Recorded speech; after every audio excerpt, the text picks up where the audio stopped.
నకిలీ మద్యం కేసులో కరకట్ట బంగ్లా డైరెక్షన్లో సాక్ష్యాలను కనుమరుగు చేసే కుట్రలు ముమ్మరమయ్యాయి. ఈ కేసులో ప్రధాన నిందితుడు అద్దేపల్లి జనార్దన్ రావుకు టీడీపీ పెద్దలతో లింకులు ఉన్నట్లు బహిర్గతం కావడంతో తమ పేర్లు ఎక్కడ బయటకు వస్తాయో అని ముఖ్య నేతలు హడలిపోతున్నారు. రాష్ట్ర వ్యాప్తంగా నకిలీ మద్యం తయారీ కుటీర పరిశ్రమ తరహాలో విస్తరించిన నేపథ్యంలో ఏవన్ జనార్దన్ రావు నోరు విప్పితే తమ కొంప కొల్లేరవుతుందని ముఖ్య నేతలు ఆందోళన చెందుతున్నారు. నకిలీ మద్యం వెలుగులోకి రావడంతో ప్రభుత్వ ప్రతిష్ట పూర్తిగా మసగబారింది. ఈ నేపథ్యంలో టీడీపీ పెద్దలే నేరుగా రంగంలోకి దిగారు.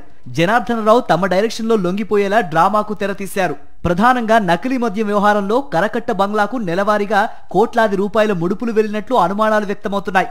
ఈ క్రమంలో ప్రధాన నిందితుడు అద్దేపల్లి జనార్దన్ రావు ఫోన్ తాజాగా అదృశ్యమైంది. జనార్దన్ రావును అరెస్టు చేసిన తర్వాత ఫోన్ గురించి పోలీసులు ఆరా తీయగా ఆఫ్రికా నుంచి వస్తూ ఉండగా తన ఫోన్ ముంబై ఎయిర్పోర్ట్ లో పోయిందని చెప్పినట్లు కట్టుకథ అల్లారు. అద్దేపల్లి జనార్దన్ రావును పోలీసులు అదుపులోకి తీసుకుని విచారణ చేసిన తర్వాత రాష్ట్రంలో పలు చోట్ల విజిలెన్స్ అండ్ ఎన్ఫోర్స్మెంట్ అధికారులు మద్యం షాపుల్లో తనిఖీలు చేశారు. అందులో వెల్లడైన విషయాలను వెలుగులోకి రాకుండా తొక్కిపెట్టారు.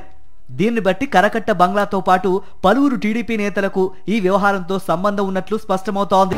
జనార్దన్ రావు ఫోన్ దొరికితే పలువురు టీడీపీ నేతలతో ఆయనకున్న లింకులు, ఫోన్ సంభాషణలు వెలుగు చూస్తాయని ముందు జాగ్రత్తగా మాయం చేసినట్లు స్పష్టమవుతోంది. లొంగిపోయే వరకు టీడీపీ పెద్దలతో టచ్ లో ఉన్నట్లు భావిస్తున్నారు. వారి కనుసన్నల్లోనే కేసును నీరుగార్చే కుట్రలకు పదును పెట్టినట్లు సమాచారం.